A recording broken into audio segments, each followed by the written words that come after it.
South Africa's biggest bank by customer numbers, Capitec Bank, reported a 513% surge in headline earnings per share during the review period. The group's net transaction fee income rose 33% to 5.2 billion rands. The bank has expanded its active client base by 15% to 16.8 million in the 6 months to end August, and accelerated digital platforms, which it said held it in good stead throughout the COVID-19 pandemic. We caught up with the CEO Gerrie Fourie earlier today and asked him how the digital platforms have made profits soar.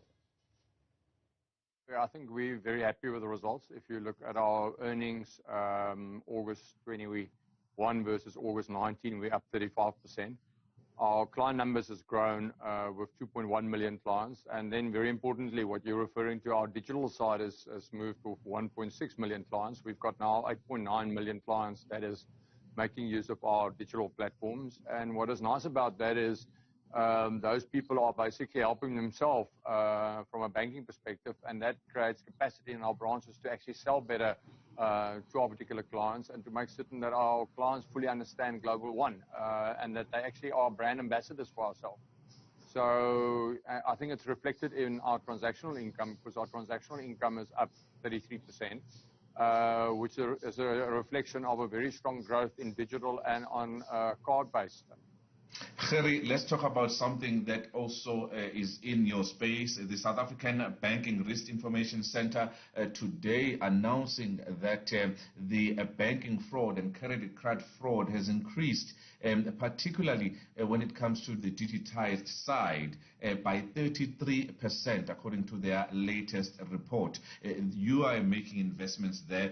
Clearly, it's paying out very, very well. How sure are your clients, your bankers, making sure that they are safe?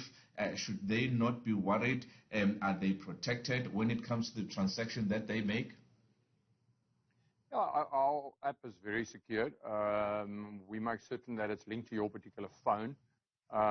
So from a security perspective, it's very secured. What is just, for me, amazing, and we also work with that, how people set up very easy PINs, give out PINs, and people don't take that seriously.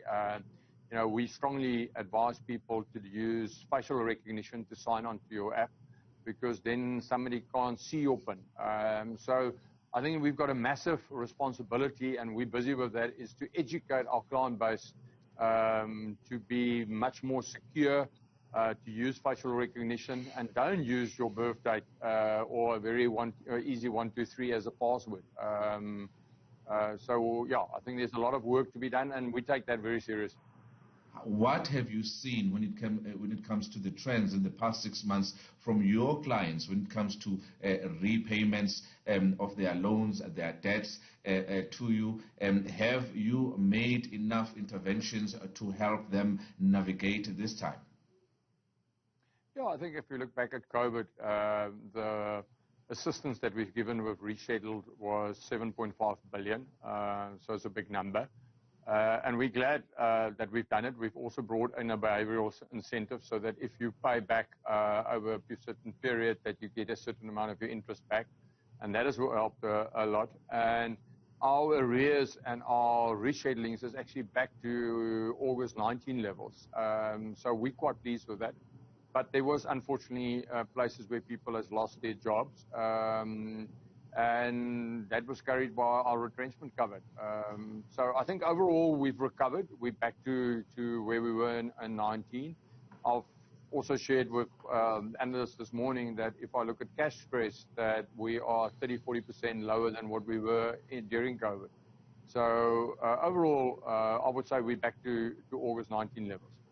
You were among the banks that the July unrest, saw, the ATMs and the branches being impacted. Talk to us about how Capitec was impacted by the July unrest in Gauteng and KZN, and how you have responded in the past 3 months when it comes to that particular looting.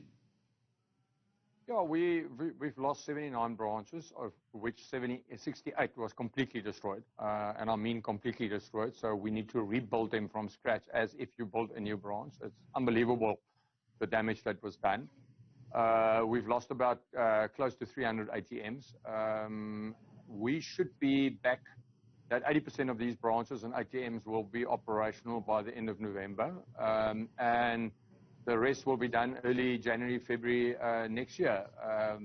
It's for me just sad that you're spending all the energy on rebuilding instead of actually building South Africa.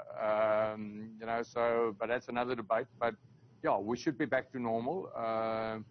We had about 800 staff members that hasn't got branches currently, and we redeployed them to other branches, and with multi-skilling, they're assisting in our call centers and our direct lending centers. So that's the one